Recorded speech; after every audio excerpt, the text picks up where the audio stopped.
A medida que las ciudades crecen, el conocimiento empieza a dividirse, no por necesidad natural, sino por administración. Una cosa es saber cómo funciona el mundo, otra es decidir quién puede usar ese saber. En los primeros siglos, eso aún no estaba claro. Los templos no eran solo espacios sagrados, eran centros de almacenamiento, de redistribución, de registro. Ahí se guardaba el grano, ahí se anotaban las deudas, ahí se organizaba el tiempo. Y poco a poco, el saber que no podía almacenarse empezó a incomodar. Las mujeres seguían sosteniendo el conocimiento cotidiano: cuerpos, ciclos, curación, muerte. Pero ese saber no producía control, no generaba listas, no podía ser medido. El poder empezó a separarse de él. No hubo decreto, no hubo prohibición, solo una preferencia. Lo que podía escribirse empezó a valer más que lo que solo podía transmitirse. Esa preferencia no fue anunciada como una reforma, fue una inclinación práctica. Lo que puede registrarse permite calcular, anticipar, corregir. Lo que depende de la experiencia individual no ofrece esa seguridad, y una ciudad que crece necesita seguridad antes que comprensión. Y ahí ocurre algo sutil. El conocimiento que antes circulaba empieza a replegarse. No desaparece, se vuelve discreto. Las mujeres ya no aparecen en los registros de poder, pero siguen siendo consultadas. No en público, no en tablillas, en privado, en momentos de crisis, cuando el parto falla, cuando la enfermedad no responde, cuando el ritual no funciona como debería. Eso también está documentado, aunque no se diga así. Se nota en las correcciones posteriores, en los cambios de fórmula, en los ajustes rituales que no explican su origen. Alguien sabía algo que no quedó escrito. Ese tipo de intervención deja una huella particular en los registros. No aparece como conocimiento nuevo, aparece como corrección, como ajuste, como una modificación menor en algo que ya estaba establecido. Pero cuando uno observa esas modificaciones acumuladas, empieza a notar un patrón extraño. Las soluciones aparecen sin genealogía. Nadie afirma haberlas descubierto. Nadie reclama autoridad sobre ellas.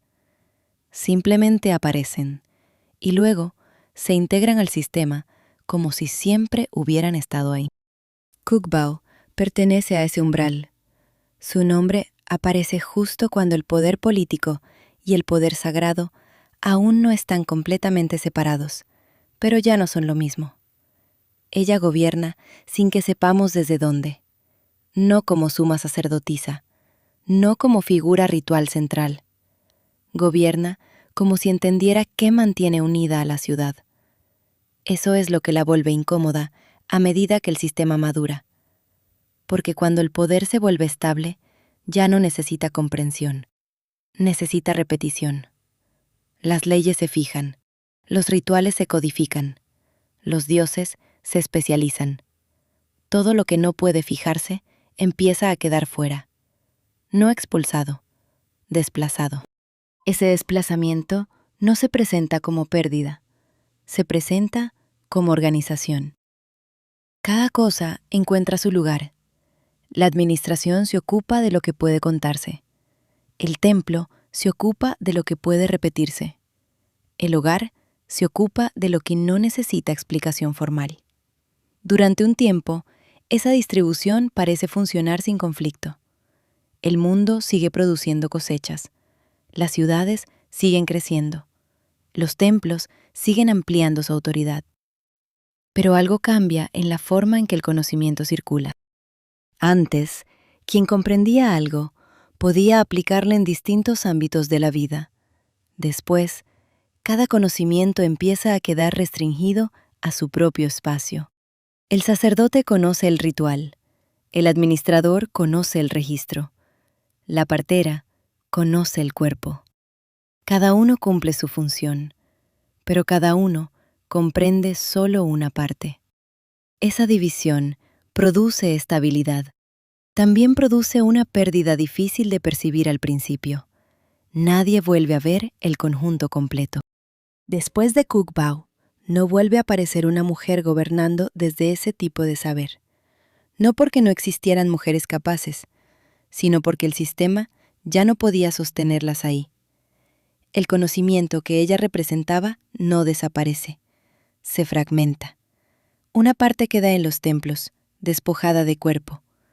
Otra parte queda en los cuerpos, despojada de autoridad.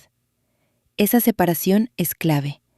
Lo que antes estaba unido, vida, ritual, poder, equilibrio, empieza a dividirse en funciones. Y cada división reduce el riesgo de que alguien vuelva a comprenderlo todo. Cuc Bao no es recordada por lo que enseñó. Es recordada porque después de ella nadie vuelve a ocupar ese lugar. Eso también es una forma de registro. Sigo leyendo las tablillas y noto algo más. No hay condena, no hay advertencia, no hay relato de error, solo una ausencia posterior, como si el sistema hubiera aprendido sin decirlo, como si hubiera entendido que ese tipo de conocimiento no debía volver a coincidir con el poder visible. Ese aprendizaje no aparece como una ley, aparece como una costumbre. Las nuevas generaciones crecen dentro de un mundo donde la división ya está establecida. Para ellas, resulta natural que el saber del templo sea distinto del saber del cuerpo. Resulta natural que el poder político no dependa de percepciones difíciles de registrar. Lo que antes era una posibilidad se vuelve improbable, y lo improbable rara vez necesita ser prohibido. Eso es lo que más me inquieta. No que Cuc Bao haya sido excepcional, sino que el mundo haya cambiado para que no vuelva a ser posible. Todavía no hay miedo, todavía no hay persecución, pero ya hay una frontera. No una frontera visible, no una frontera defendida con castigos, una frontera estructural, una línea invisible entre el conocimiento que puede integrarse en el sistema y el conocimiento que debe permanecer fuera de él. Y las fronteras, una vez trazadas, siempre terminan defendiéndose.